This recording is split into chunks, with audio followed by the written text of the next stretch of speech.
द्यावा हीच अपेक्षा व्यक्त करूया। व्हिडिओ जर्नलिस्ट गणेश कदमसह चंद्रकांत खुंदे, न्यूज 18 लोकमत, पुणे।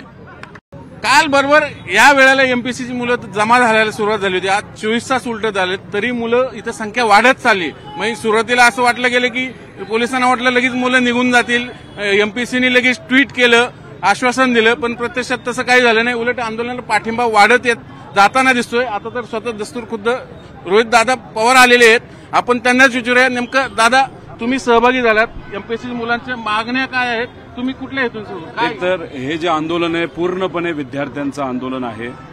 खरं तर कालपासूनच हे आंदोलन सुरू झालेलं आहे, पण हा प्रश्न नवीन नाही, हा जुना आहे। काही महिन्यांपासून हे सर्व विद्यार्थी अनेक नेत्यांना ते भेटले, त्यांची चर्चा केली, मुख्यमंत्री साहेबांना भेटले, पत्र लिहिलं की कृषी सेवा ह्या ज्या परीक्षा आहेत आणि राज्यसेवा ती ऍड जी पहिली निघाली होती त्यात कृषी सेवाची जी काही 258ची जागेची ऍड होती ती त्याच्यामध्ये समाविष्ट नव्हतं। यांची मागणी होती तेही तुम्ही समाविष्ट करा, कारण का ह्यांचा परीक्षेचा पॅटर्न आता बदलणार आहे। आता ऑब्जेक्टिव्ह डिस्क्रिप्टिव्ह मग आता ह्यांचं काय मत आहे की तुम्ही एक तर त्याच्यामध्ये ऍड करा, टेक्निकल त्याच्यामध्ये अडचण असेल तर ती तुम्ही रद्द करा, पण 2 दिवसातच नवीन ऍड आली पाहिजे राज्यसेवेची आणि आपल्या कृषी सेवेची। आणि ते परीक्षा आता तुम्ही डिक्लेअर केली तर पुढच्या महिन्याभरात त्या परीक्षा आपल्याला घेता येतात। त्यामुळे या सगळ्यांची मागणी की तुम्ही लवकरात लवकर निर्णय घ्यावा। आता हा निर्णय तसा सोपा आहे, मुख्यमंत्री म्हणते 25ला परीक्षा, शासनाने जर मानसिकता दाखवली, आयोगाला कॉन्फिडन्स दिला आणि आयोगाने जर पुढाकार घेतला तर हा विषय लगेच संपू शकतो। काल रात्री तुम्ही 1:30 वाजता ट्विट करता आणि आज म्हणता की आमची एक बैठक झाली तर उद्या आम्ही 10 वाजता बैठक घेणार। आज रात्री तुम्हाला बैठक घ्यायला काय प्रॉब्लेम आहे? तर या विद्यार्थ्यांचं मत आहे, हा लढा विद्यार्थ्यांचा आहे, हा राजकीय लढा नाही। तर त्याच्यामध्ये म्हणले गुड न्यूज देतोय, पण ती दिली पाहिजे ना, तुम्ही डिले किती करणार आहे ना, अभ्यास करायचा का नाही करायचा? त्यामुळे रविवारची परीक्षा आहे आणि पोरं जर आंदोलनात बसली मग अभ्यास कधी करणार? ही जी रविवारची परीक्षा आहे ती बँकिंग परीक्षेबरोबर क्लॅश झालेली। गेल्या रविवारी समाज कल्याणची परीक्षा आणि बँकिंग क्लॅश झाली, त्यात अनेक विद्यार्थ्यांचं नुकसान झालेलं आहे। ह्यांचं काय म्हणलंय की बँकिंगची जी परीक्षा आहे आणि ह्या 2 एकत्र येतात त्या सुद्धा नसाव्यात, पण तुम्ही ही जी परीक्षा जाहीर केलेली आहे ती कॅन्सल करा, पण 2 दिवसातच नवीन जाहिरात काढा ज्याच्यामध्ये राज्यसेवा आणि कृषी सेवा ऍड करून तुम्ही ते म्हणले आता 2 दिवसातच काढतो। आता केलं पाहिजे ना। आता तुम्ही जर आज बसून निर्णय घेण्याची क्षमता तुमच्यात असून उद्यापर्यंत तुम्ही निर्णय पुढे घेता, त्याच्याच बरोबर काही जिल्ह्यांमध्ये 25 तारखेला जमावबंदी त्या परीक्षा केंद्राच्या आसपास ही डिक्लेअर झाली। मग आता संभ्रम या मुलांमध्ये असा आहे की मग तुम्ही परीक्षा घेणारच आहात का हे सांगा। आणि गट ब आणि क याच्याही परीक्षा 1.5 वर्ष झालं जाहीर झाल्या नाहीत, नाहीतर त्याच्या परीक्षा झाल्या नाहीत, त्या सुद्धा लवकर जाहीर करा, अशी या विद्यार्थ्यांची रास्त मागणी आहे। आणि आमचा या मागणीला पाठिंबा आहे। इथं अनेक राजकीय पक्षाचे नेते सुद्धा येऊन गेलेले आहेत, वंचितच्या ताई इथं बसलेल्या आहेत, त्यामुळे हे अराजकीय आहे, विद्यार्थ्यांची लढाई आणि आम्हाला विश्वास आहे विद्यार्थ्यांचा या लढ्याला यश येईल। आणि जर विद्यार्थ्यांना सिरियसली घेतलं नाही तर बांगलादेशमध्ये काय झालं आपण बघितलं, विद्यार्थ्यांनी लढा उभा केला, त्यामुळे हे फक्त राज्यच आहे आणि हे विद्यार्थी अतिशय ताकदवान विद्यार्थी आहेत आणि त्यांनी जर ठरवलं तर काही होऊ शकतं। त्यामुळे उगाच या विद्यार्थ्यांना त्रास देऊ नये आणि लवकरात लवकर परीक्षा जाहीर व्हावी। तुम्ही कुठपर्यंत बसणार? कारण असंही म्हणतं की राजकीय नेते येतात जातात, तुमची काय भूमिका असेल? मी जोपर्यंत निर्णय घेतला जात नाही, म्हणजे असं बोललंय उद्या 10, पण आम्ही 10 पर्यंत सरकारला न थांबून देता मुख्यमंत्री साहेब परळीमध्ये त्यांना विनंती केली, ते म्हणाले 20 मिनिटांमध्ये मी बोलेल, मुख्यमंत्री साहेबांशी बोलून ते आयोगाच्या चेअरमनशी बोलून उद्या 10ची बैठक, आजच बैठक घेऊन निर्णय आजच्या आज घेतला पाहिजे अशी आमच्या सगळ्यांची मागणी आहे। शासन आणि विद्यार्थी आंदोलक याच्यातला दुवा बनून तुम्ही लवकरात लवकर मिटावं यासाठी प्रयत्न करणार? मी एकटाच नाही, अनेक असे लोक आहेत की जे प्रयत्न करत आहेत की इथं कुठेतरी मार्ग लागावा। खरं तर आम्हाला राजकीय भूमिका घ्यायची झाली तर कालच येऊन आम्ही इथं आंदोलन केलं असतं, पण नाही, विद्यार्थ्यांचा विषय शांततेत विद्यार्थ्यांच्या स्तरावर जो जर सुटत असेल तर ती चांगली गोष्ट आहे। पण काल काय नव्हतं, आज नुसती बैठक घेऊन उद्या जाहीर केली की आम्ही अजून एक बैठक घेऊ, हे कुठेतरी चाल ढकलपणा आहे जो योग्य नाही असं आम्हाला वाटतं। आता याच्यामध्ये दुसरा एक आरोप होते की विरोधक या आंदोलनाला हवा देत आहेत, सरकारचे नेहमीचे आरोप असेल, कुठलंही सरकार हेच आरोप करतं, त्याला काय आम्ही हवा देतोय? आम्ही फक्त पाठिंबा देतोय।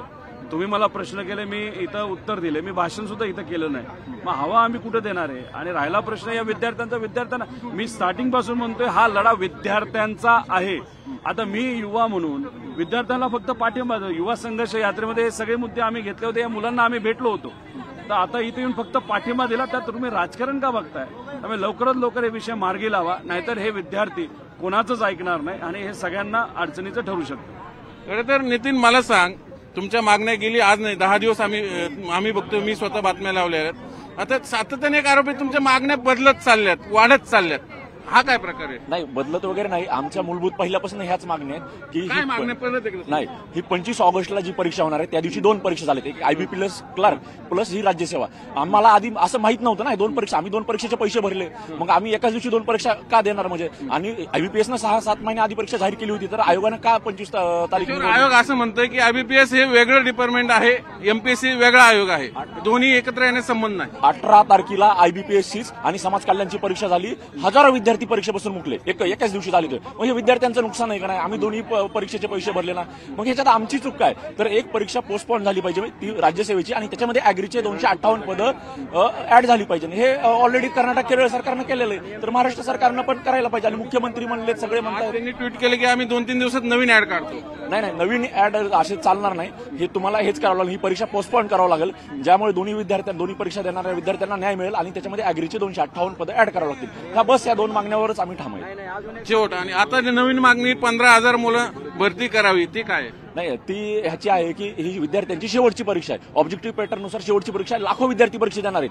पुन्हा पुढच्या वर्षीपासून हे लाखो विद्यार्थी नव्यानं तयारी करू शकत नाहीत नव्या सिलेबसनुसार. त्यामुळे ह्यांची अपेक्षा की आम्हाला जास्तीत जास्त जागा मिळाव्यात. जर शासनाकडे जागा जास्त रिक्त आहेत तर त्यांनी जास्त जागा काढायला काय हरकत आहे? तर 1500 जागा काढाव्यात अशी आमची मागणी आहे, आणि याला सर्व पक्षीय नेत्यांचा वगैरे सगळ्यांचा पाठिंबा आहे.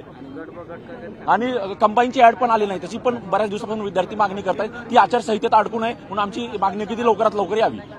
आता या आंदोलनासंदर्भात सरकारचा असा आक्षेप आहे की नेमकं बोलायचं कोणाशी? म्हणजे 7-8 जण नेते होतात, राजकीय आंदोलन, असा एक आरोप होतो सातत्याने. मग फायनल मागण्या काय एकदा शासनालाही कळू द्या. बघा, सामूहिक नेतृत्व जिथं राहतं तिथं अडचण काय होते, कोणाशी बोलायचा हा प्रश्न आहे. पण हा निर्णय शासनाने घ्यायचा आहे ना. शासनाकडे MPSC सारखा आयोग आहे, त्यांना माहिती आहे आपण काय गोंधळ घातलेला आहे. आणि ह्या ज्या नोटिफिकेशन येतात याच्यामध्ये शासनाने सगळ्यात मोठी गफलत ही केलेली आहे की प्रत्येक वेळेस आपलंच नोटिफिकेशन कॉन्ट्राडिक्ट केलेलं आहे शासनाने. म्हणजे अर्ज भरायची असेल, SCBCचा मुद्दा असेल, राज्यसेवेची वेगळी जाहिरात, कृषीची वेगळी जाहिरात, हे जे केलंय शासनाने केलंय. त्याच्यामुळे ही जी अडचण झालेली आहे ही शासनाकडूनच निर्माण झालेली आहे. त्याच्यामुळे शासन हे दुरुस्त करू शकतं. विद्यार्थी हे फक्त सजेशन देत आहे. आणि ही आंदोलनाची अगदी शेवटच्या मिनिटाला वेळ का आली आहे? कारण शासनाने यावरती भूमिका स्पष्ट केली नाहीये. आणि आंदोलन नेमकं कधी मागे घेणार तुम्ही? आंदोलन शासनाने या 2-3 मुद्दे आमचे सॉल्व्ह केले नाही. पुन्हा एकदा पहिला मुद्दा आहे की हे क्लास जे होतात परीक्षा IBPSची आणि MPSCची, हे सॉल्व्ह केलं पाहिजे. IBPSC नॅशनल लेव्हलवरती कंडक्ट करते. केरळ धोरणात्मक निर्णय आहे, समजा त्याला एक वेळ लागेल, समजा काहीतरी GR काढायला लागेल असं. बघा, काल रात्री वेळापत्रक तुम्ही एक विनंती आहे, काल रात्री आयोग 1:20 नोटिफिकेशन काढतो आणि सांगतो की आम्ही अॅग्रीचा असा मुद्दा मार्गी लावणार आहे, पण तो पूर्णपणे सॉल्व्ह होत नाहीये. तर आयोगाने याच्यावरती सोल्युशन दिलं पाहिजे. दोन्ही परीक्षा वेगवेगळ्या केल्या पाहिजे. दुसरा मुद्दा आहे, कंबाईनची 16 जूनला होणारी परीक्षा आहे. 16 जूनला आयोगाच्या टाइम टेबलमध्ये होती, ती अजून झालेली नाही. आता जून, जुलै, ऑगस्ट, सप्टेंबर एवढी वाट बघायची का विद्यार्थ्यांनी? याच्या अगोदरची परीक्षा मागच्या ऑगस्टमध्ये झाली. म्हणजे एक वर्ष तुम्ही जर त्या पुढे ढकलत असणार तर काय होईल विद्यार्थ्यांचं? तिसरी मागणी आहे की अॅग्रीच्या ज्या जागा आहे त्या तुम्ही 258 जागांना जे मागणीपत्र दिलेलं आहे ते सगळं एकाच परीक्षेत घ्यावं आणि सगळ्या विद्यार्थ्यांना एकत्रितपणे संधी दिली जावी, अशी सगळ्यांची मागणी आहे. आता या सगळ्या आंदोलनात शासनातर्फे बोलायला कोणी पुढे आलं तर मुलांतर्फे कोण बोलायला पुढे जावं, काय अपेक्षा? अहो, शासनाला या मागण्या सगळ्या जिल्ह्यातून गेलेल्या आहे. काही बोलायची गरज नाही. तुम्ही नोटिफिकेशन काढा, इथं कोणाशीही न बोलता सगळे विद्यार्थी घरी चालले जातील. अभ्यास करायचा आहे, ज्यांना अभ्यास करणं शक्य आहे त्यांनी अभ्यास सोडून हे करावं अशी शासनाची अपेक्षा आहे का? डेमोग्राफिक डिव्हिडंड ही सगळे विद्यार्थी शिकतात. लोकसंख्या काय, बेरोजगारीचं प्रमाण वाढलंय. तुम्ही ज्या जागा डिक्लेअर करतात त्या व्यवस्थित जागा भरण्यासाठी सगळे प्रयत्न करा. झाले तर हे विद्यार्थी सगळे उलट तुमच्या प्रेमात पडतील म्हणावं. तोपर्यंत आंदोलन थांबणार नाही. आंदोलन थांबणार नाही. सगळ्यांनी भूमिका घेतलेली आहे. म्हणजे आता विद्यार्थ्यांनी अगदी स्पष्टपणे भूमिका, आपण जाणीवपूर्वक क्रॉस क्वेश्चन केले, कारण सातत्याने आरोप होते आंदोलन की राजकीय नेते मंडळी घुसतात, आंदोलन पेटवतात, रक्त निर्माण करतात. म्हणून मी दादांनाही जाणीवपूर्वक काही कठोर प्रश्न केले. दादा, आंदोलनात शेवट काय होणार? शेवट या विद्यार्थ्यांचा विजय होणार. आम्ही फक्त पाठिंबा देण्यासाठी आहे, इथं कुणीही क्रेडिट घेण्यासाठी आलेलं नाही. पॅटर्न बदलला तर लाखो विद्यार्थ्यांचं नुकसान होणार. हे सरकारला जर कळत नसेल तर आम्ही पाठिंबा द्यायला काय हरकत आहे? त्यामुळे सक्सेस या विद्यार्थ्यांना मिळणार म्हणजे मिळणार. फक्त सरकारने संवेदनशील पद्धतीने यांचा भविष्याचा विचार करून निर्णय आजच्या आज घेतला पाहिजे. उद्याची बैठक आजच घ्यावी. घ्यायला पाहिजे ना. आता हे विद्यार्थी काल पावसात भिजले, दुपारी पावसात भिजले. एक मुलगी मला भेटली, ती म्हणाली की मी जेवले नाही, चक्कर आलेली होती, ती म्हणते मी उठणारच नाही. मग आता आयोगाला काय करायचंय, एसी मध्ये बसायचंय ना, चहा पाणी बिस्किट घेत आणि निर्णय घ्यायचा आहे. मग उद्या कशाला आज घ्या. काल 1:30 वाजता तुम्ही ट्विट करता, मग आज तुम्हाला बसून आज 1:30 वाजता, 1 वाजता, 10 वाजता, 11 वाजता निर्णय घ्या. विषय संपला. जो उद्या घ्यायचा तो आज घ्यायचा आहे. कशाला तुम्ही एक्सटेंड निर्णय झाले आंदोलन मागं. मग विद्यार्थी जे ठरवतील ते. विद्यार्थी मागे घेतलं तर आम्ही पाठिंबा दिलाच आहे. नितीन फायनल.